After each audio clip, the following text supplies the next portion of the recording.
All right, y'all. Welcome back to the Imposter Syndrome Podcast, guys. Yes, We are back. As you see, we got a new set. Yeah, we back, and I'm here, Quay Jones. I'm here with my boy, co-host Rich Banks. Welcome back. Yiddy. Yes, sir.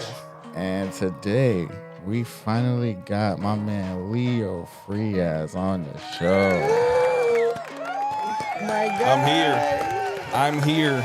Yes, sir. Leo, My boy is here. your reputation precedes you. You've been talked about many times on this show without being here. It's finally great to have the man behind the name, the man, the myth, the legend. Let's go. My man Leo Frias. So again, welcome to the Imposter Syndrome Podcast. Thank you, my brother, for being here. It's a pleasure to have you. Thanks for having me. Hey, the setup, man. The setup is great. It took a while, but years of working with you and Rich, and you know what I mean, sir. just doing different stuff, kind of helped me be able to do this here. Right. But yeah, it was a good time. I guess building it together, but yeah, we finally here. We got this. So, my man Leo Frias is a cinematographer right here from New York City. Yes, sir. My man Leo has worked on many projects. He wears many hats when it comes to like film and just media in general. My man is very talented. So, my man Leo Frias, how did you get so skilled in so many different like areas? Like, where did this start? Like, because I met you in Digital Film Academy, Right, yeah. film school, and we didn't work together a lot, but from a distance, I could like see like you just working and working and working. It kind of stood out, from other people. So like, how long have you been doing this? So right now it's been what, like 4 or 5? It's been 5 like years? maybe 4 years, like since school. Four? Yeah, since something like school. that. Sheesh. That's Like when 2019, I think we yeah. graduated. Damn. Sound like Kevin Hart. My fault. I'm just saying. Yeah, Yeah, we just, it's been- I mean, just time flies when you having fun. Yeah, like You know what I'm nothing. saying? Yeah. No, but that was my first time doing anything with film. Actually, my first time when I knew that I wanted to do it was when I was in DR in high school, and there was like this little art class. We had to do a short film. I was like, the way they said it in Spanish. I'm like, what's that? I was like, oh yeah, a little short film, this and that. And I was the protagonist. I wasn't, the one shooting or anything, but I was just the actor. I was like, I'm not an actor, but sure. Yeah, whatever. yeah. I still saved the script too. It's funny. But That's some yeah, I shit you gotta saw. frame. You gotta frame that. You get big. Like, I got- the first thing I did, nigga, DR. Yeah, Like, that's crazy. I never knew that. Like, that is there's a few wild things, that yeah. you started out as an actor. That is like Yeah. mind blowing. the That's weird. Imposter Syndrome Podcast, Man, ladies there's and an gentlemen. imposter. We're here. I'm crying. But yeah, I was so while on set. Let's call it on set. Back we didn't know it was. Nobody knew what they was doing because it was art class, whatever we doing the thing, and everybody's into it. Everybody's making their little story. But I'm looking at the guy with the camera, and I'm like, "Yo, you could, this angle's better, this and that, da da da."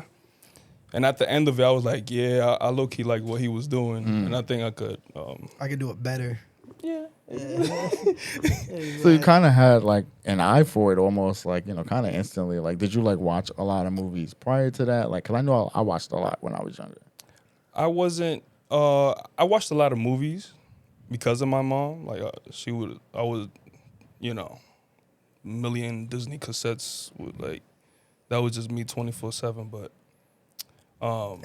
Dated himself, my boy. Disney These are cassettes. VHS. Yeah. Y'all know what that is? yeah. You're young. What was I saying? Shit. So your mom had the VHS. Yeah. I never thought of. I was always intrigued about how it was all done, but I never knew where to start even until I came back from New York and I was just searching up like, film schools and stuff where I could start. And that's how I found Digital Film Academy. I didn't want to do it at first. I was like looking at videos and YouTube stuff, and I was like, I don't know if I want to do all this. I'd rather just go to school, meet people, Right.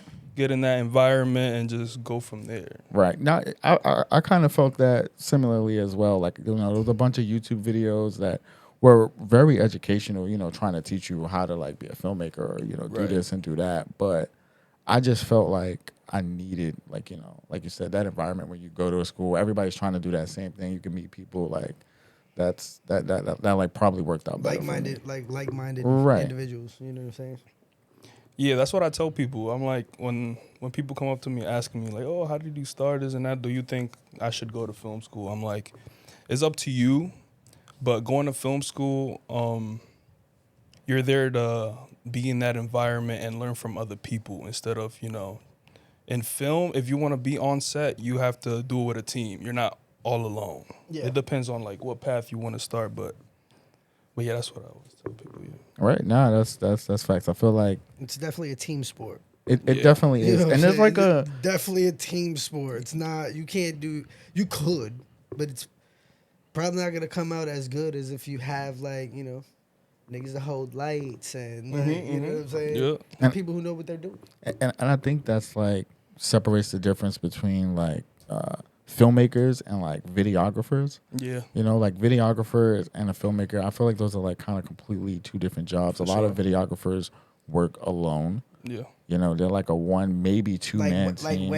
Like wedding type of shit. Weddings. I mean, and sometimes in weddings they have assistants or whatever. But again, it's limited to like that. Like the odds that you pull up with like a full team, like that's not necessarily happening with videographers. They're going by themselves with their little bit of gear and they doing whatever they're doing. But filmmaking, you need a whole entire team of people that are Yeah. working on different aspects of this one thing that everybody else is working A on. lot of people working cohesively too. Yeah, Like, and that's the thing I like about like the filmmaking is the working together with people, like that problem solving. Yep. Like Yeah, what it's I mean? all about problem solving. Yeah, because there's they will come up. always a problem. always a right? problem. Always a problem. That's like I didn't even go to filmmaking film school. I simplified. know that Yep. just It's from like problem from the shit solving that we've constantly. done. Exactly. Yeah. It's like It's all like- day, everything is a problem. No matter how much you like kind of even prepare, like you still have to be prepared for like shit to just go kind of left, and you gotta just like You gotta expect the unexpected Yeah. because it'll happen. It's like almost whatever can go wrong will go wrong, and you gotta be prepared for it. Oh yeah. So, like with you being, going to film school after being an actor. So like in between that, you didn't do any.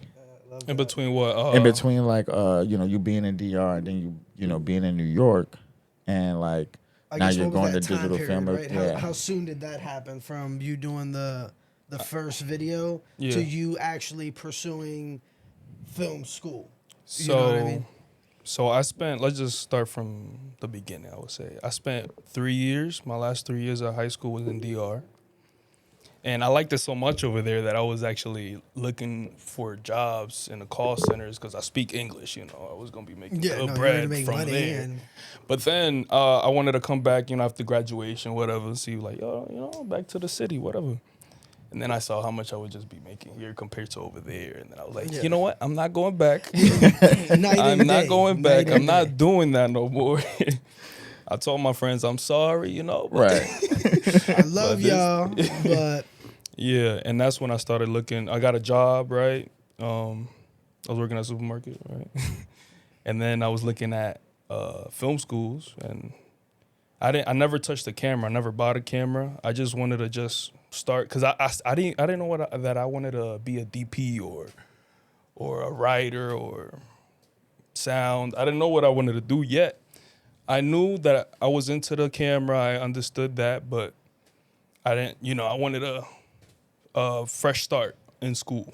yeah, that makes sense. And then being in school, I was the teacher named Jimmy, right? Being in his class and cinematography class, that's when I learned that, I wanted to do this.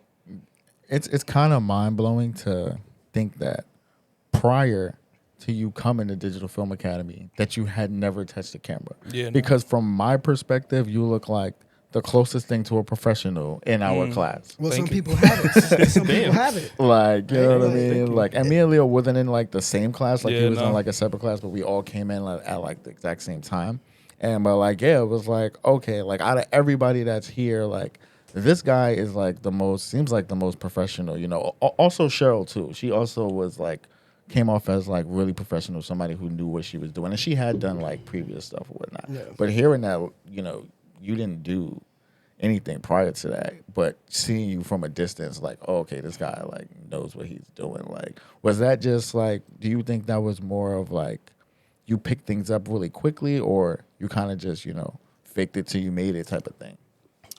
I never faked it because I don't know. I just didn't want to seem like I knew everything. I just wanted to be the quiet one and just observe and see how everybody's doing everything. And what was Danny, in Danny's class, he made us do a oneer. I didn't have a camera at the time, so I used my iPhone. What's a oneer? So it's just a continuous shot film. Yeah, it's With like no the cuts. one that we Okay. did Okay. Sunday evening. That was so I was also in Danny's class, and that was the Okay. yeah, that's what I did for my project was Sunday evening. I had an iPhone 6S. I was there for something that. Like that. Fire. All right, cool. Now I know the timeline though. You know? Me personally. Yeah, I had like an iPhone 6S. And I was just, I did really good. Yeah, you did. With that little oneer. Yeah, Danny was impressed, but I had a Rebel like T3i, I think maybe or something like that. I yeah, remember I even thought that was a cool camera. I was like, oh, my boy's out here. Like, Yeah, it was just like a and start. now I learned now quickly the cameras over in here class. were I mean, yeah, we like have. they're movie shit. Like, Yeah, you know what I'm saying? we've Like, definitely upgraded it's, since those you know what I'm days. saying? It's insane. You see, you know, the progress, and both of you guys, you know what I'm saying? I mean, that's what it's about. Like, you know, you go It's- into these different type of, I mean, any type of job or situation. Like, the only thing you can kind of hope for is to just be better than you were, you know, the day prior. Yeah, absolutely. in DFA, I learned very early that I had to be the best, to be the one chosen to be on camera. I mean, be with the camera. Because like when you're doing these Like group these projects. assignments and group projects, you know, there's only one camera, right? And I want to be the one Yeah, you want using that control of the camera. And so whoever's gonna be assigned to, you know, be the director or writer, I want them to say, I want Leo to shoot this. That way I get the experience. That way I'm the one. And it was very competitive. The competitive aspect of the whole year in DFA, like I wanted to be on. I wanted to be that guy, I would say, just so I could grab the camera every opportunity I get. Yeah. Later on, throughout the semesters, like at the very end, I started doing more work outside and learning more outside of school than actually in. I missed a lot of class, of course, but Man cut mad classes, bro. I So remember many. So how seeing did that- Leo a lot, So and did then you all actually? of a sudden So not you seeing actually him. graduated, but I'm sure you had to make yeah, everything up, right? Like, yeah, it was just this big. What we had to do at the end, We had to do a thesis film. the thesis film, yeah, Yeah. big thesis film, and and you nailed it, and they were like, "Fuck! yeah, it All was right, good. you passed." Bro, you Mine passed. was no lie. My shit was trash. I didn't like it. That- Which It one was- was it? Then, What was it? It was called Bedroom Galaxy. Oh, it was Bedroom Galaxy. And you know what's crazy about that show? About that show. About that show, my what's man crazy had a about- whole series in his head. You know what's crazy about that film? I'm crazy. Even though I do not, that's probably my least favorite film that I've ever made. That film is the reason that I met Leo in the first place. Like, without that film, I'm not sure. I mean, we probably would have connected at No. some point. Oh yeah, That was the first time. Yeah, That was the very first time. I remember we were driving to set. Andres came to pick me up. We was driving to set, and Andres think introduced you? sort of, yeah. I think so. We had a tripod, but it wasn't working. I think it was Jeff's tripod. He didn't have a plate or something. Like the tripod wasn't working. It wasn't going to be able to go on the camera. Yeah. And we was using a Black Magic, so like we needed that to be like stable, and we didn't necessarily have a way. So we drive into the place. I'm like, fuck, we need a tripod. Like, what we gonna do? Yeah. And Andres is like, yo, I'm gonna call Leo. I'm like, oh, the dude from the other class. He's like, yeah, I'm gonna call him. I think he got a tripod. And he called Leo, and sure Leo had the enough, tripod. I remember, had the I was tripod doing nothing pulled that up. day, man. I was chilling, napping. cold. Andres like, yo. Shout out Andres, man. He said, yo, we need a tripod. I'm like, oh, really? Okay, hey, I got one. I'm not doing nothing. Let me just pull up. Man, pulled up with the tripod, saved the day. Saved the day. You know, and then we had a nice shoot. You know, it was a fun experience. We did it at my cousin's house. It was cool. It was like 90 degrees that day. I remember. Damn. Flaming outside. Oh my god, yeah. But like it was a good day of like achievement. Like I felt like everybody at the end of the day felt like really accomplished, like they accomplished something. Yeah. You know, which again, despite the fact that I didn't like the film, but like going through that was like dope. Like, you know what I mean? Yeah, you got to go through all that. Yeah. To know what you're gonna do on the next film and how to do it better. Right. You And gotta how to do have it better. those. And again, those connections that you build like in the film industry is really important. So again, like I got that connection, through you after that. Like, you know what I mean? Like, that was like kind of, again, I had been waiting for like months at this point to get an opportunity to work with Right. Leo. Yeah. Because like And I then kind you of finally felt get your chance. You're like, fuck, finally got my all right. chance. And Yeah. then it goes well. Now you like, shit. Right. I got Leo in my back pocket, so to say. So it's like when I Right. need him, like I got that nigga number now. And Like, what's I can crazy call him. is the next thing was Leo hitting me up saying Yeah. like, hey, I have like this thing. I'm doing this film or whatever. I need a second AC. You with it or whatever. I was like, hell yeah. That was for Like, players, yeah, right? for Yeah, players. players. And I pulled up to that, and it was like randomly a bunch of other people from the school there. I didn't even realize I was Yeah. gonna be there. Like it was mad dope. Like We had so many fine. extras. mad extras. It was crazy. Yeah. That was crazy. It was a lot of people there that day. But I knew of you, right? And that's the reason why I hit you up too. I'm like, this guy, he seemed like he's very productive. He want to be on set. He want to, mind you, wanna my work. class. A lot of people in your class probably just trying to get through the project. in my class, yes. You know what I'm saying? Like our classes was different. Like Yeah, they were very different, like completely different type of like I feel like professionally and like socially, we were completely opposites. Like it kind of came off like my class was like the mature class with the Yeah. older people, and then his class was the young, kind of rambunctious high school cafeteria. But they were somewhat. You guys, at least from my perspective, seemed way more active than we were. Like it seemed like Yeah. you guys had a couple of people that were Well, like the really youth in tune. usually Yeah, does. we had a lot of older people, and everybody wasn't necessarily. Yeah. I'm like, yeah, guys, let's do this, and they're looking like, bro, you want to do extra work, like, you wanna shoot something after class? right? Fuck, I look like, Like, what? are you talking about? Like, so like, yeah, and like again, for months, like I even tried to get in the class that you were in, and then you left that class. The moment I got in that class, him and a bunch of other guys I wanted to work with gone from the class. It bro. was, what was it? It was web. It was like web series development. Or Web something series. Like that. Yeah. I'm telling you right now, it was packed. The web series class was, what, like 15, 20 There's a lot of students in people there? initially. And after that one day, the next class, everybody was gone.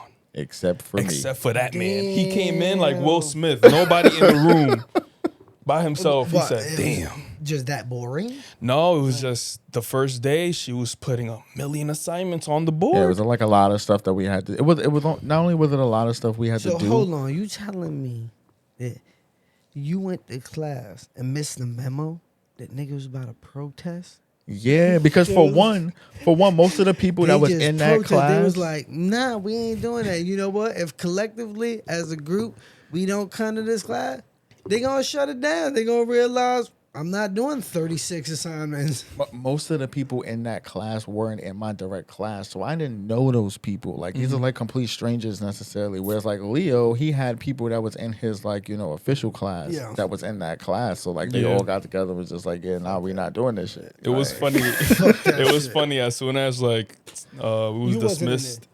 I was in the beginning, yeah. And you also did the Yeah. No, walkout. no, here, he here. was gone. Look, after you was the part, after you was the part of the walkout. yeah, after the class was dismissed, right? I'm Me and crying.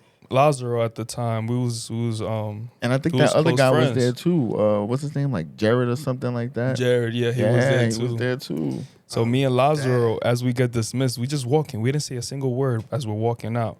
When we get in the elevator and the elevator closed, we started dying laughing. We looked at each other and we didn't even say nothing. We just knew we wasn't coming back. We were like, nah, she's wild. Yeah, you was like, fuck that. Yeah. started And it was a late crying. class too. It was like an 8 o'clock class, like 8 o'clock Yeah. start time. It started at 8 p.m. Nah. That class Yeah. only lasted two weeks.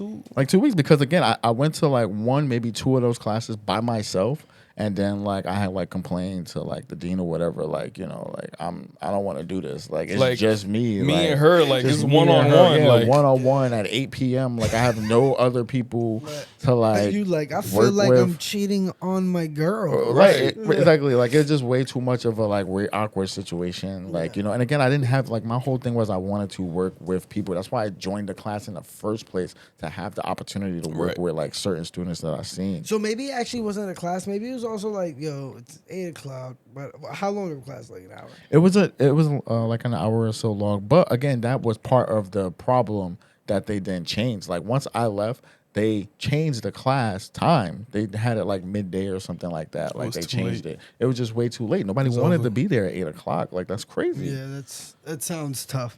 Yeah, like it was, but they was out of there. So Yeah, literally every single one. Crazy. that's crazy. so like, you know, doing all of this stuff, like, you know, yeah, you had like a little bit of experience, like you said, doing some acting, and then you kind of started taking on things in school. Like how, like what was that like? Like, did you feel like, you know, you were ready for it? Like, you know, some people do things and they kind of like almost have that prodigy mindset, and like rightfully so, like you just kind of feel it, like, oh, Like this is what I'm like, good at. I'm This is what kinda about good to- at I'm about this. to just- Yeah, this is like- what I'm about to do. Like you just have right, that. you just feel it like from the get go, like, okay, like I feel like that's all of us. Yeah. Honestly, like True. we Yeah. all have that. Like you know, me with music. I'm like, bro, like this. What I, you know what I'm saying? Like I've been doing this since I was a kid. Like Exactly. there's no nothing. Yeah. Like I've just always been good at it. You know what I'm saying? Like contrary to whoever the fuck don't like me. You know what I'm saying? Like obviously, but it's just like one of those things. It's like. It's like an innate feeling. Like I just got to do this shit. But do you know what I'm think saying? people have that feeling more so when they are seasoned or more when they are initially starting? I feel like I'm like that more initially. Nah, I think it. So And I feel like I it's kind of it's- level out like after It's a like while. both, right? So like, you start something, you think you're gonna be great, right? And then like, you listen to it back or you look at it back, and then you're like, oh my god, this shit is trash. Then you have the imposter syndrome shit. You know what I'm saying? But then when you break through that, and you're like, nah, wait, like I'm onto something. I'm just not doing it well. You know what I'm saying? Like Right. I can do this. I just fine tune, right? Like I Right. have to fine tune these skills in order for me to be successful. But like it doesn't mean that I'm not good at it. Right. You know what I'm saying? Like I don't know. I feel like you just feel it and you know. Right. Like It's you cr- just find that thing and you run with it.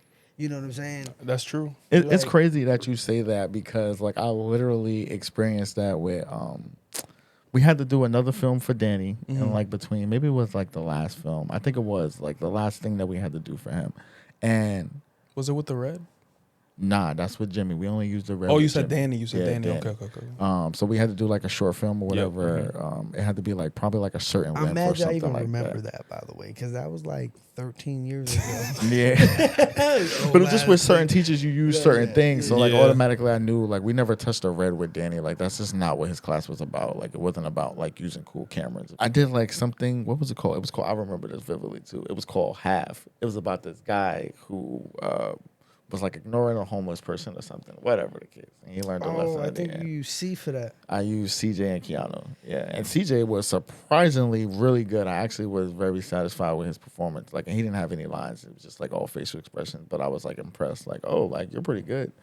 But He didn't have no lines. It was all facial. anyways, Shout out like to you. it's my Yeah, my that- man, he that's did hard. his thing. Yeah. That's acting. Yeah, he was a non-actor. Like I just, you know, my boy, I just asked him like, "Yo, bro, can you pull up?" Like, and he just. But like, a lot yeah, of times, sure. like in shit, you know, facial expressions is what Yeah. sells. Yeah, it the was. emotion. He did a great You know what I'm job. But I, you know, afterwards I edited it up and absolutely hated it, and I hated it so much that like literally in my mind, like exactly what you said. Like I'm thinking to myself, like, oh shit, I'm trash. Like I'm gonna turn this shit in, and they're gonna be They were like, like, F. yo, you need to rethink your whole career. Like The worst choices. part about you don't just turn it in with Danny. We're putting it up. Yeah, And everybody's everybody taking gotta watch turns it. and everybody's watching everybody's film.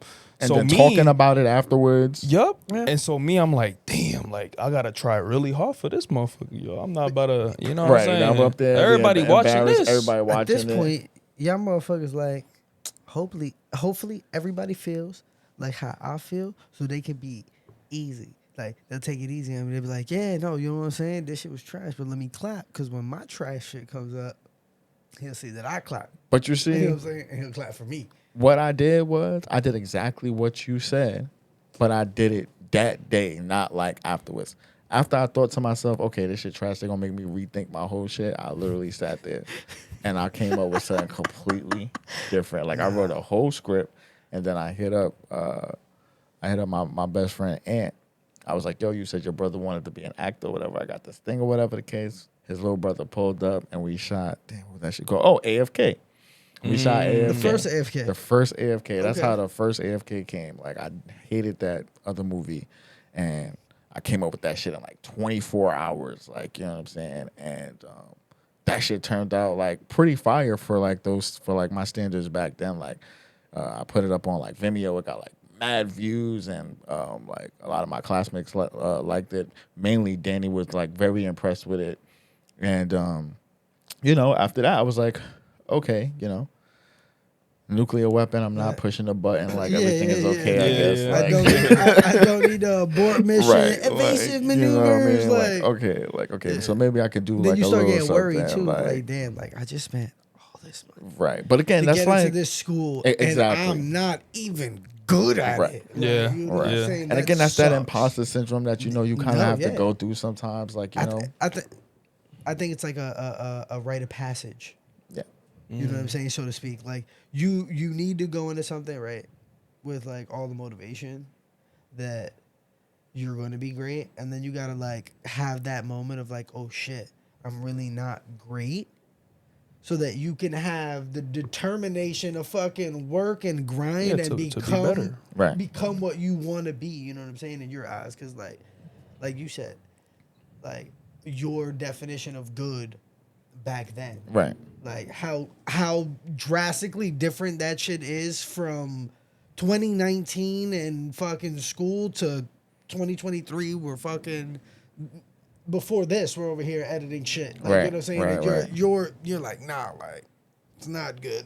I got to do this. I Right. got like, you know what I'm saying? You're even better. Like, Yeah, at Just- times I just think to myself, like, damn, like, we're happy that we know what we want to do. Yeah. Right? Yeah. I know people that don't and are struggling to find that, which is okay, right? Eventually you will, but It's frustrating if you don't know. I'll be Yeah, honest, it is. I'll be honest with you, and I'll be the bearer of bad news. And I'm sorry, I'm this guy. Like, yo, some people don't find that. Yeah. You know what I'm saying? Some people True, just like, yo, it's okay to be like some cool like 9 to 5 nigga. Right. You know what I'm saying? Like, it's Right, cool to have right. like a regular job. Like, I mean, everybody can't be like some big celebrity or whatever. not even like, big celebrity, those- just or like- just like just even like some you know people what I mean. are just not good Right. at the things that they like to do. And like you said, like we need people doing that. Like those Like- people are the backbone of like society. You Yeah. need people at the grocery store, people here, people working near construction, people like. How does the world function if you don't have those Not people? everybody's Like gonna be everybody the- can't yeah. just do You know what I'm saying? whatever the case. And like you said, that's okay. That's okay. Yeah, too, man. you know what I'm I'll saying? be on COD and on fucking ass. I was But about- I still love playing I was this literally shit. about to say that. Fuck. This nigga could attest 100%. Nigga, I love video games. I'm trash. Nigga. Like, the best game the game I'm best at, nigga, Harry Potter. You know what I'm saying? And that shit is predetermined. I'm supposed to You win. are the star nigga. of the game. Yeah, I'm supposed to You're win. supposed to win. It's like the WWE. It's predetermined. I'm supposed to win that game. You be Yeah. playing your You know single what I'm player saying? games on normal. Nigga, I play that shit on Easy. story On mode. story. Fuck you Story- talking on about? story mode, I'm on yeah, story like- mode. Fuck. You talk about like the Alohomora, you got to do the thing. No, I just do it, and that shit just open. Nigga, I feel like a I real am the wizard. chosen one, I nigga. am. Oh, Like, you got the settings so where it just do it automatically. if you put. I the know shit you on- could do it. That's Yeah, crazy. no, you did that. I don't. Oh, I know. okay. I was just joking. It was It's like not it was all. comedic timing. It was comedic timing. Relax. Oh god. But so I have a question. Did you have any other hobbies or any other like, not even hobbies, like passions, right? Other than filmmaking that you would have leaned towards had you not jumped into film? Nope. No. Nothing. Like that's what I was struggling through. Like let's just say after middle school, like freshman year, I transferred like 3 times, 3 different schools. I could not fit in nowhere. I didn't want to go. I didn't know what was my path. I was like, why am I here? I'm doing these classes. At the end of it, like, you know, what am I gonna get out of this? It's not a way to think about it, but I didn't want to go to school, right? ACS knocking on the door, fucking. I gotta leave the country, right? It's not gonna work out. Went to DR. It was supposed to be for a month. Oh, you know that's never for a month. Mom Especially when you're said, fucking up. They're like, hey, no, you go, Nah, you nah, come let's back, see, no you problem, know, no yeah, problem, you it's come okay. back. Nah, nigga. It's Now, okay, no. You go there, now you in school. You like, what you mean Yeah. school? I'm supposed to be out here for a month. This is vacation, nigga. Like, no, it's punishment. It's jail. I always go back to I'm like, yo, It's jail. it is indeed jail, It man. is. Hey, No, man. it- Then it- daily It- power it's outages. punishment. It's punishment. The cold showers every day. I was working out an hour before that shower. Best believe that. Just because you wanted that, at that point, it's like, yo, I gotta bathe in cold water, so I'm Yeah. gonna work out, so I'm so hot. Yeah, That cold water Warm your feels body good. up. That cold water feels good. Yeah, man. But I'm just. so you didn't have no other, and if didn't you have didn't nothing. find, this passion, where do you see yourself? Like where would you have seen yourself? Where do you think you would have been? Do you think you would have just been like, fuck it, I'm gonna go back to DR where you said you were just gonna, you know what I'm saying? Like you would have went to a call center, you would have made good money, you Right. would have probably had like I'm assuming a good living, right?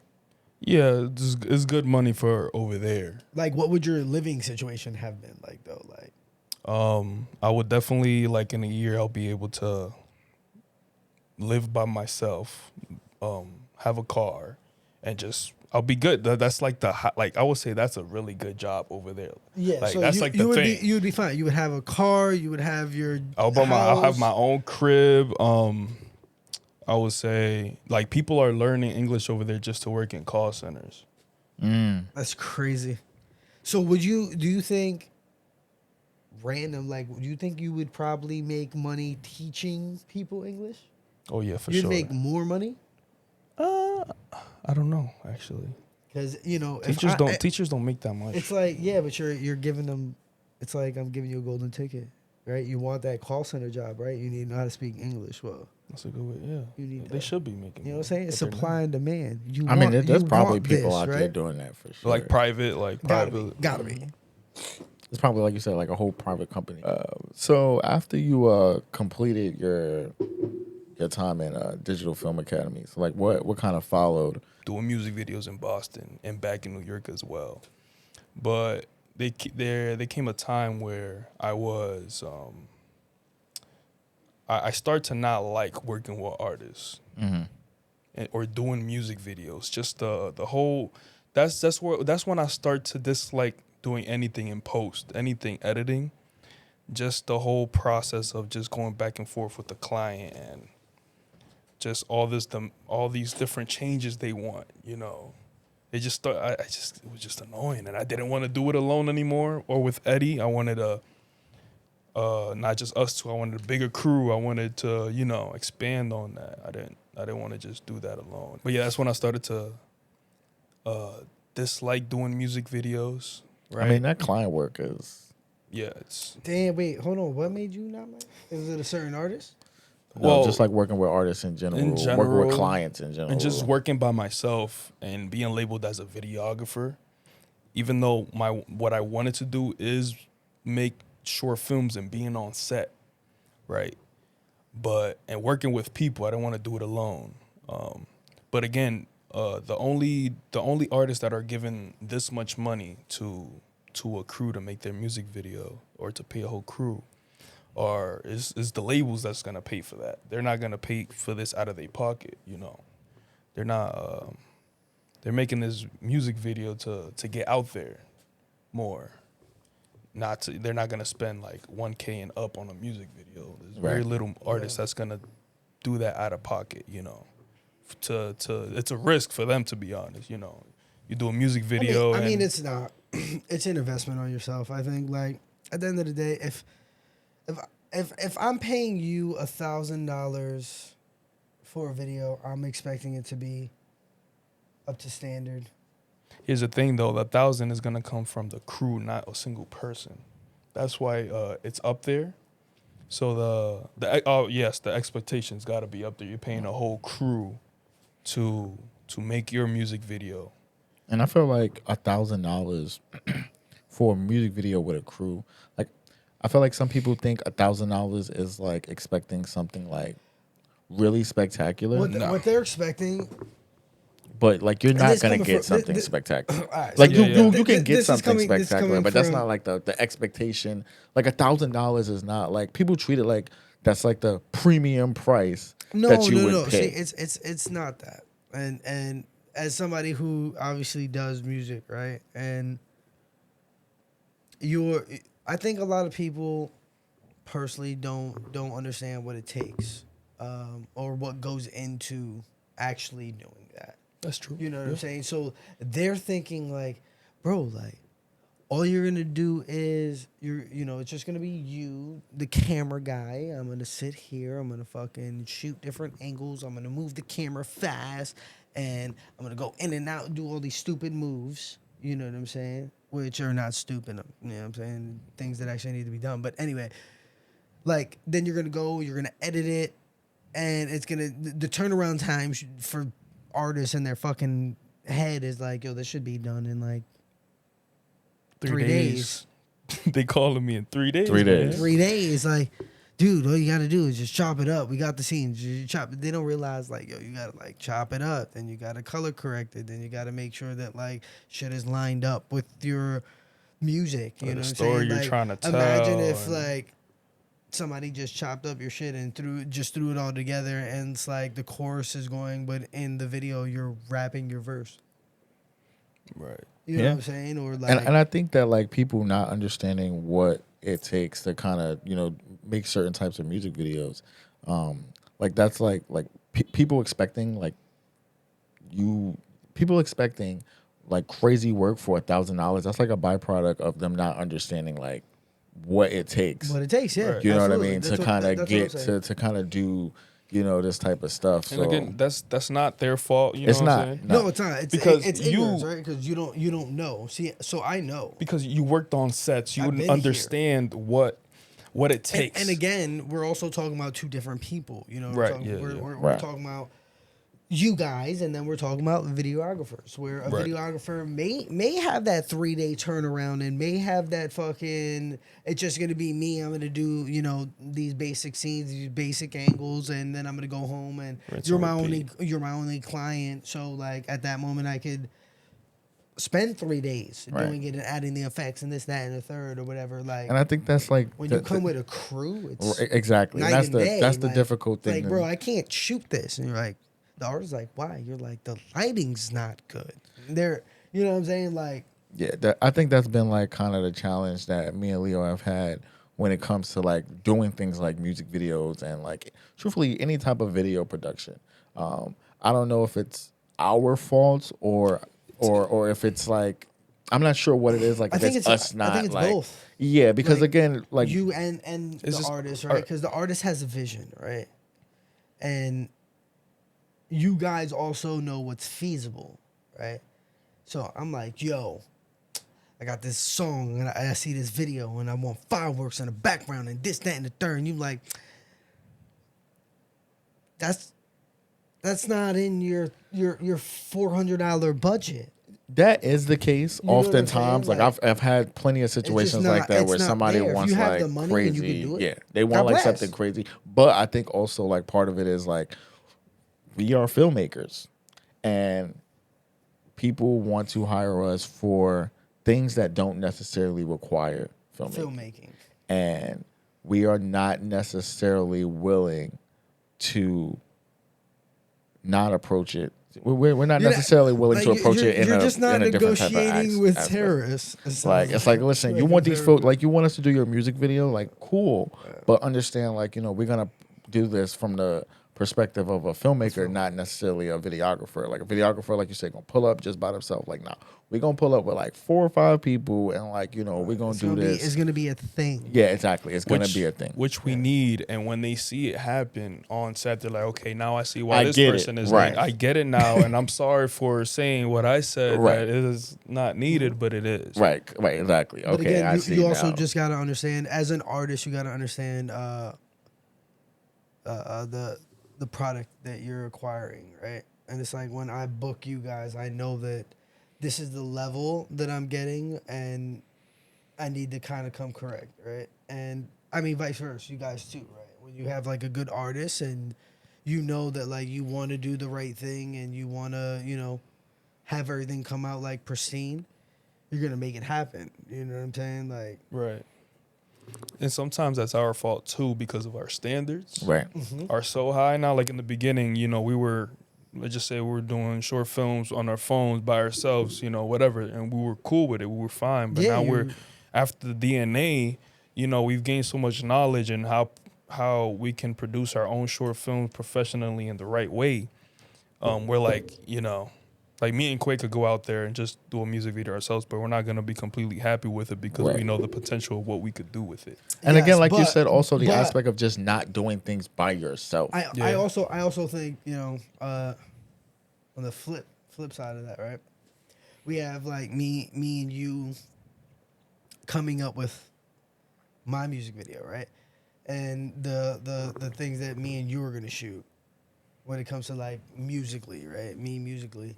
I think why we work is because I want my shit more cinematic, right? Right. I want you to listen to the song and like see the video, right? A visual output of an audio input, right? It doesn't need to necessarily be me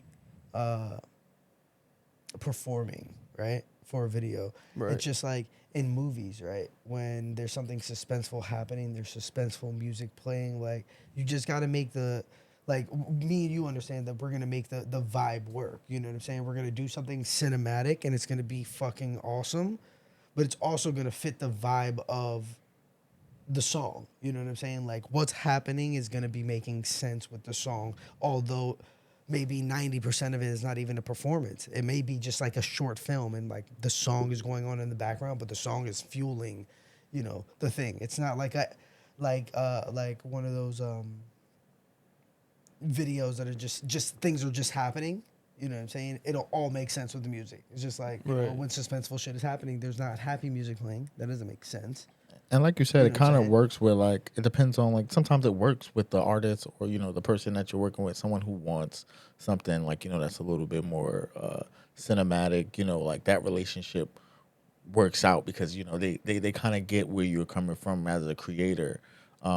You know, like shout out to Carrie, like who kind of like gave us free reins of Wanderer's Yeah. game. Like he was just like, listen, I just got like, you know, this poem, this is the story, like truthfully, whatever you think is best, I'll go with that, you know. And he kind of gave us the freedom to kind of just craft our own vision, you know, of that project, and you know, it came out pretty fire. Yes, it was a good film.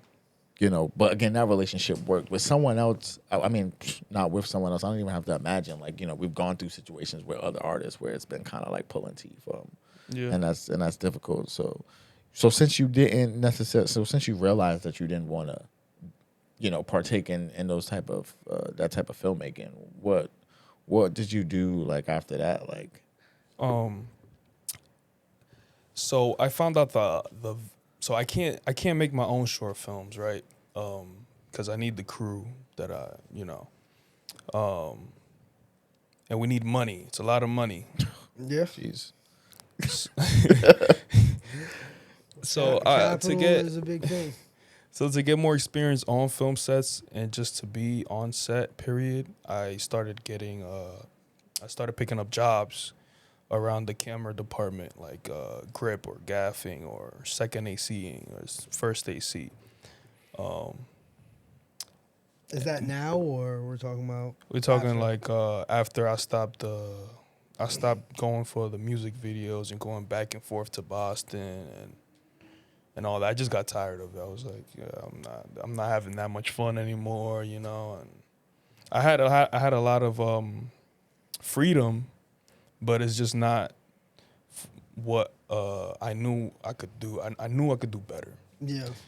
Like You just wanted this more. space is almost like copy and paste. Like the whole like there's just a million music videos online, amazing music videos that you see, and it's there literally. Look, this is how they did it.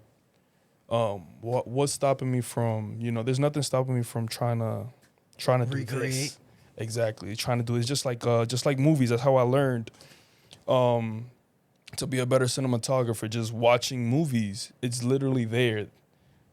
This is a good film. Why is it a good film? It's almost like there's nothing that hasn't been done before. So like Exactly, it's all you got to there. utilize everything. It's literally in front of you. Just watch all the angles. Watch the positioning of where the light is hitting him.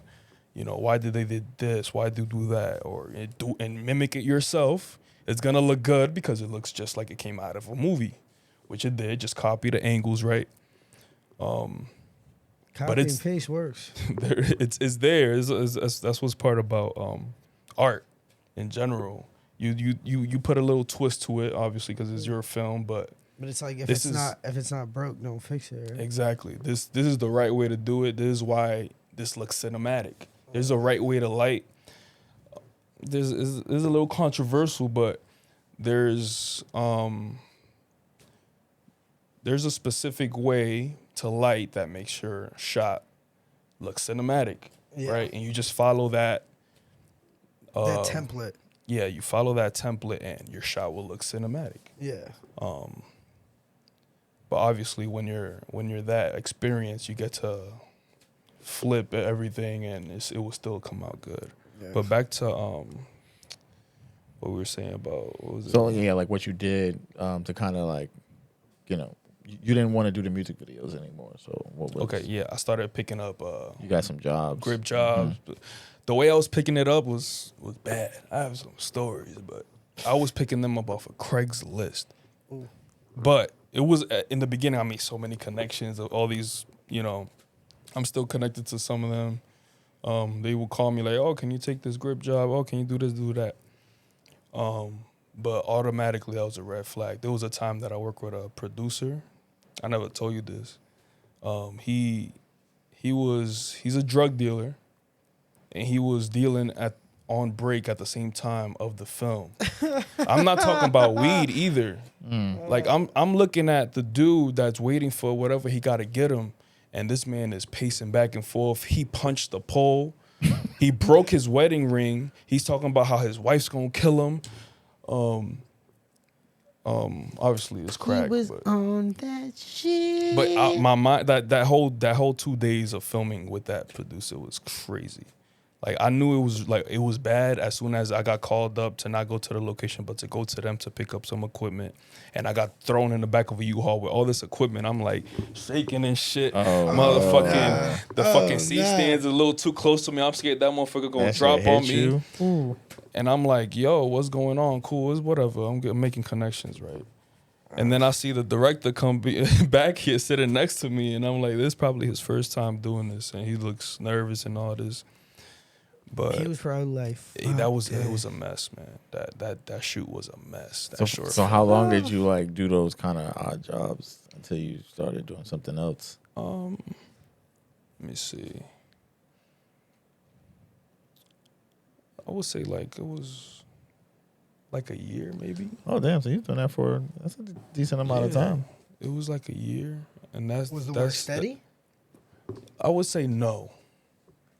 It was yes and no. It was just hard to find. It's very easy to find grip jobs, but not exactly what I wanted to do. Was be more like on first AC and pulling focus, being closer to the camera. It was good working for like other DPs, right, and seeing how they lit their scenes and putting these lights and asking him why he's doing this and why he's using this kind of LED and not this. Good learning experience. Yeah, it's great.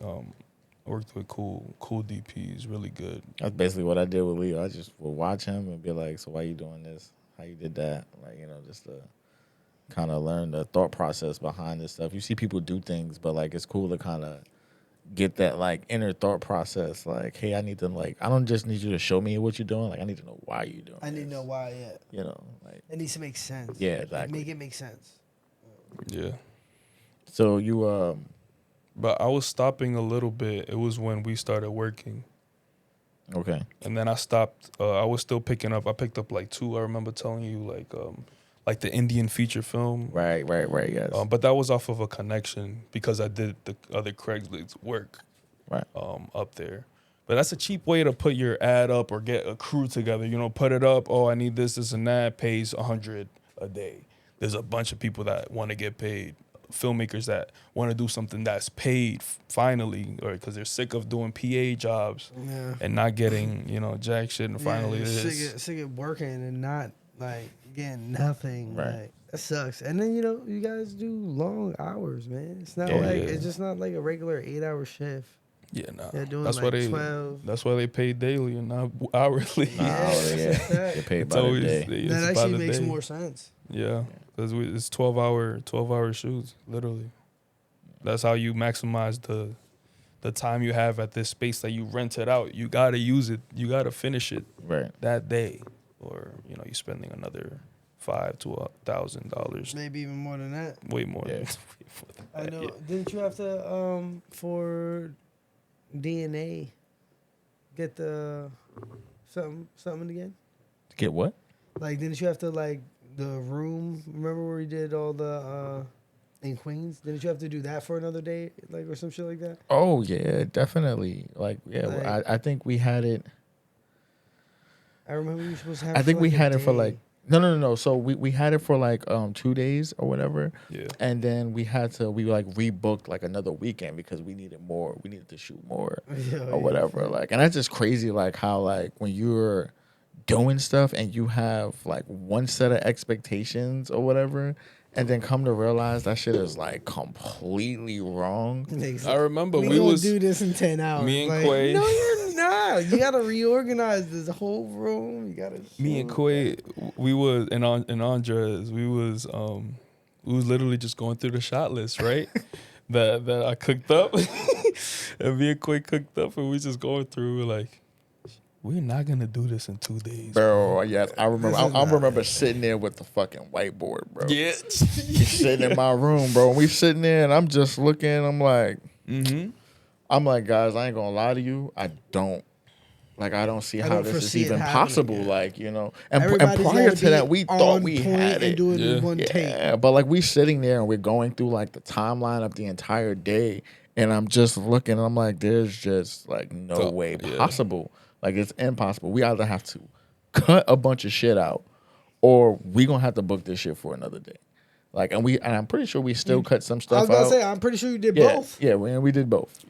but that was because of the Airbnb guy decided to take really wide angle, the wide lens on his iPhone, making things look huge. But we decided that prior to getting there.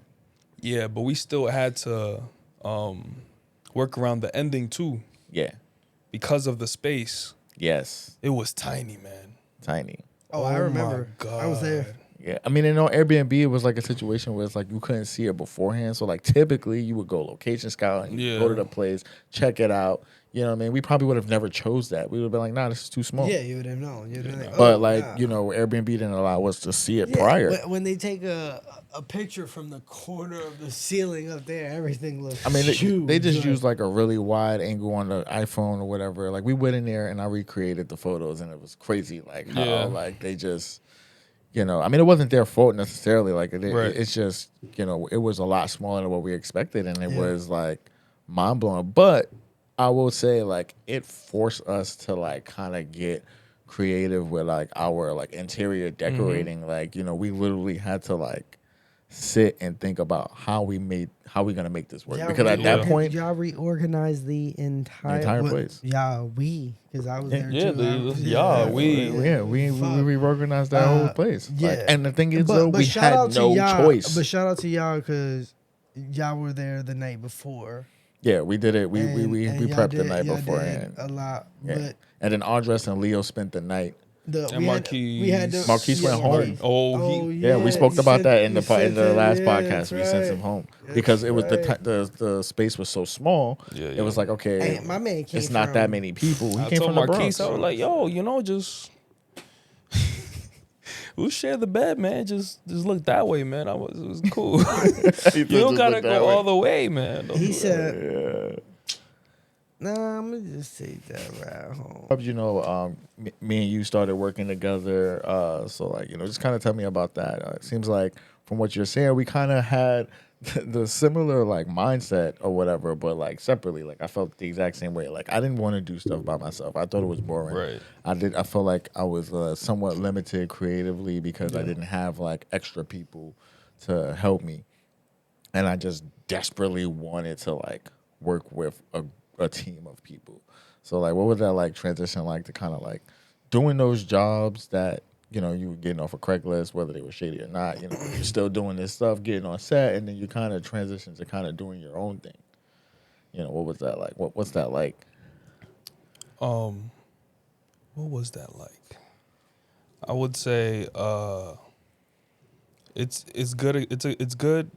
It's a good moment when we're on set and we just see we have like 12 heads and we got our own crew, which is great. A great thing about film school, the connections. That's literally what we paid for. We paid film school for the connections. Those connections for sure. Yeah. I mean, and some skills. Yeah. Y'all- I mean, y'all I feel like knew- we gained some skills in school, but I feel like more than anything, I gained like the connections. Like aside from the only thing in school that I really felt like I really took away from was classes with Danny. Shout out Danny. Shout out to Danny again. I think I'm not sure how to say his last name. Prefer. I still don't know. Something like that. It's crazy. Sorry for But- butchering your name, Danny. Yes, I'm Prefer. sorry. But again, he was a lot of people's favorite teacher, rightfully so. Like, you think about film school and you think about a person teaching directing, like that's him. Like he had all the energy in the world, like, was very insightful and helpful. But yeah, like, I felt like his classes and maybe like some like baseline editing and production classes, like, but aside from that, like I don't feel like I got like a ton of skills. Like I came out of it Right. with like skills. What I came out of it was with people who had skills that I could like utilize. Right. You know what I mean? That's what I really left with. I want to mention Chris Marzan. He was in the advanced year. And I forgot what we worked on how I came across him. Damn, I wish I remembered. But they were only shooting on cinema cameras, the advanced class. And so, how did I meet this guy? I forgot how I met Chris. But he was low-key mentoring me he was his DP himself. And he'd been doing it way longer than me.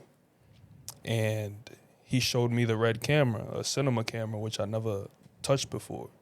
And now I'm on set with the advanced years, and I'm just there, just camera operating for him. Right. And I became that guy he trusted on camera. I talked to him a few days ago. But yeah, I learned a lot from Chris Marzan too. Just again, connections. And translating, those connections that you made in school to on set, working on your own different type of productions, like how did that feel? Like kind of like, just, you're kind of getting what you wanted. Like you're the guy. Like, it's not a music video. Right. You're working on a short film. You're the DP. Like, it's on you to make sure like, all of these things are right. You're also helping on the production side and planning and in post production. Like, you kind of went from doing specific things as a filmmaker to suddenly like, now you got tons of responsibility. Like, Right, yeah. A lot of different things going on. Right now, people are counting on me.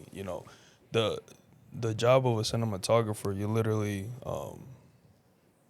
your whatever's in picture, that's your responsibility. How everything looks. It's stressful on not with our own sets, but holding a camera, being the DP, and getting hired as a DP with all this new crew that you never been with, or and it's a job and you're getting paid. It's stressful. right? It's stressful. You want to get it right. You want to get it right, but you only have these 2 days. Right. You only got a certain amount of time. And you got the first AD breathing down your neck trying to tell you, yo, what's going on? We got to move to the thing. We 30 minutes late. What's going on? Let's hurry it up. But at the end, you know, it feels like a great accomplishment. Just any film you finish, just because it's it's a lot of hard work put into it. Yeah. Even the pre-production, you know, just going through the shots. It can, like, the film can be shot in so many ways, a million ways, but there's this one way that you got to shoot this specific film because of its tone and its story, and you got to get that part right to make the audience feel what you want them to feel and get out of this film.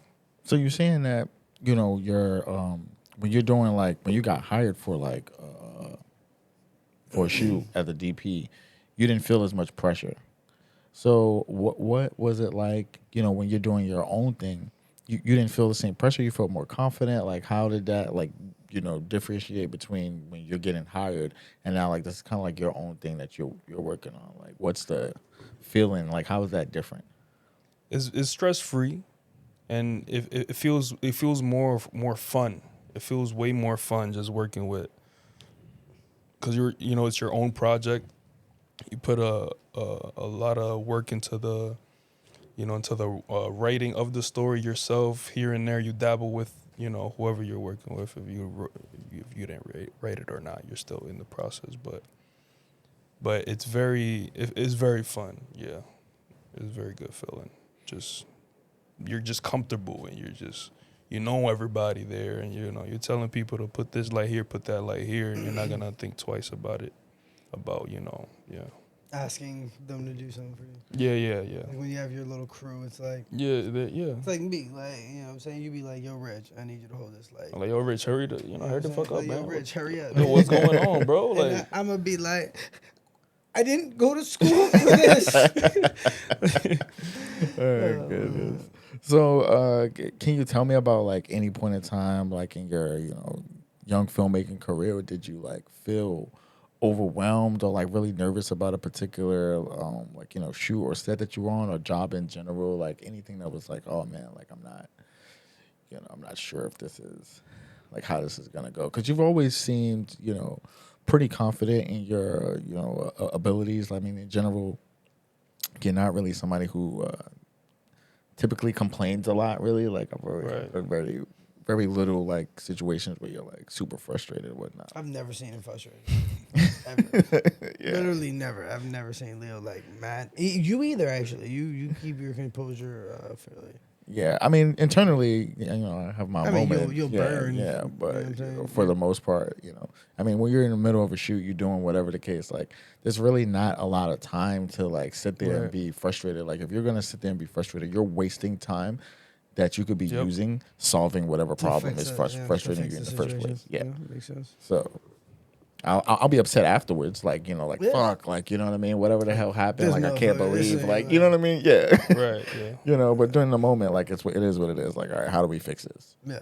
So, I can't think of, I don't know. I'm trying to think. As y'all was talking, I was trying to take that time to think. I mean, some people just don't have They those just don't, those moments, or at least not yet. Like, you know what I mean? Just not as frequent. Not that as it's like, frequently, yeah. you can even think about it. Yeah, it's different. It's different when, you know, when you're first getting into it. You get those nerves, and my biggest, like, I always say in post, when the DFA the DFA awards, where TK's film somehow made it. Our film made it up there in the awards. Nobody's from. I got confused because I thought it was gonna be, you know, the school thing, but it wasn't. It was just a bunch of films that was submitted from outside the school, and so just this one film that made it in was the one I shot. So we was in there, right, and we got this, you know, we in a theater, right. I'm seeing my film for the first time in the theater. That's crazy, like, to think. Nah, I'm just yeah, sitting there like, damn. It's unheard of type shit, right? It's like, damn, I'm in a fucking theater. I was like, damn. I'm like sitting like this. I'm like, oh shit, that's me. Look. Hype. I was nervous though, cause you know I'm just like, oh fuck, like, I'm looking around at everybody, seeing everybody's Yeah, reaction you and want to shit. see if it's what you're trying to invoke. Yeah, that was a sex scene in there too. It was kind of weird. Oh, It was weird as hell. ew. It was so weird. It just got really quiet. It was like, damn, it was my first time shooting anything like that too. I didn't submit anything to that because that was when we were doing our thesis. And like I said, I hated mine, so I Yeah. wouldn't even Right. dare, you know.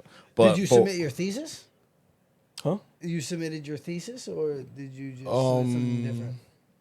That was a thesis. That wasn't mine. That was TK. His name's TK. Oh, okay. I shot that. I shot like 3-4 theses.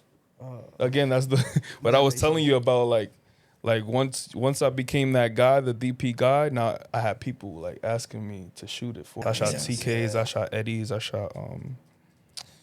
shot the advanced year. Chris Marzin's fucking thesis in the advanced year was just crazy. Had I worked with Leo, I would have tried to get him to. Yeah. But I didn't know Leo, At and that moment. but I also knew that he was working on a lot of other people's things. I mean, granted, that was like a lot of our situations, and one way or another, like, you know, you had your thesis, but you were probably working on one or two other people's thesis as well in some shape or fashion, whether it be like in a very small role or like a larger role, like how Leo had, like, you know what I mean?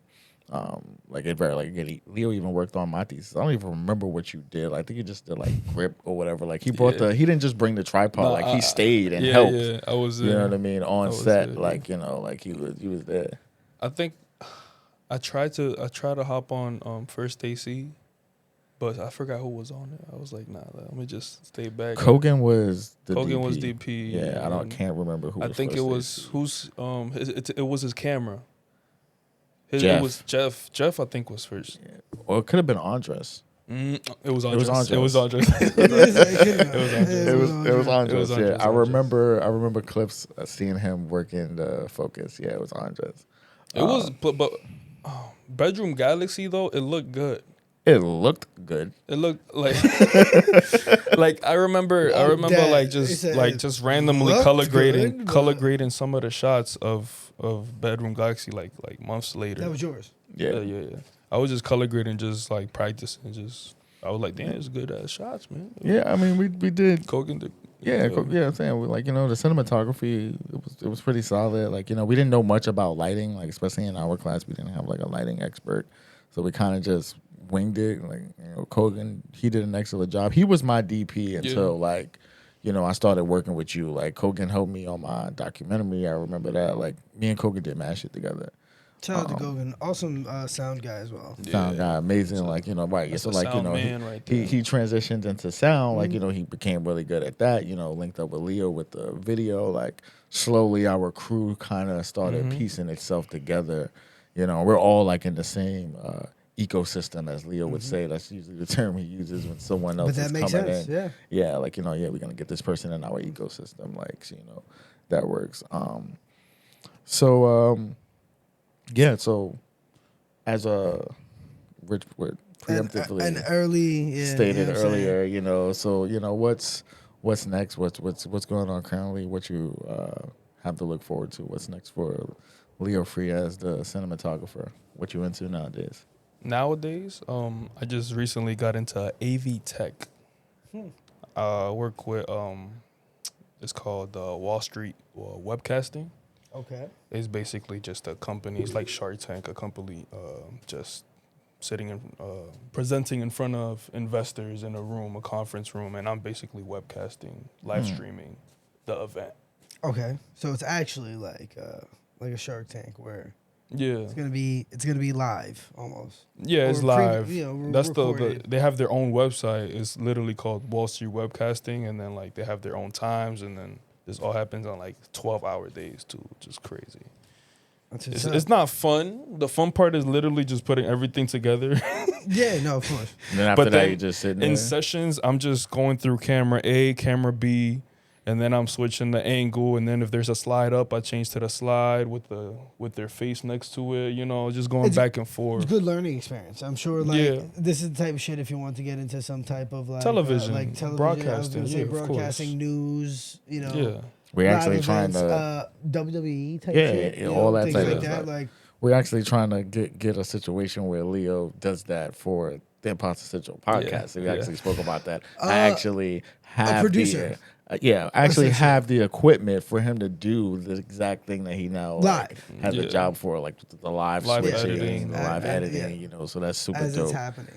So and it's crazy how like me and Leo spoke about that, and then at the same time he winds up getting a job doing that exact same thing.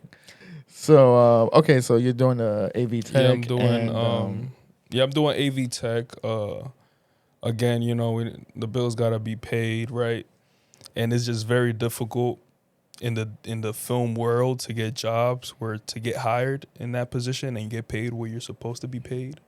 So now you end up working to do your own short films and what you want to do to build that portfolio, to have a chance to get a foot in the door. But in the film world, it's just like the NBA, I would say. Like, you got to be the best of the best to be in that circle of, of the top unions, tier, the elite, top yeah. being on that list to get picked out of, because, they're not going to go and We're look also in New if you're York, not right? in union, yeah. In New York, where artists and directors, Yep. AD, whatever, dime a dozen. We're exactly. in abundance. Oversaturated Yeah, with like it's people too in much. this Yeah, of profession. But Leo, you are certainly one of the people that have helped me and guided me through my career as a filmmaker.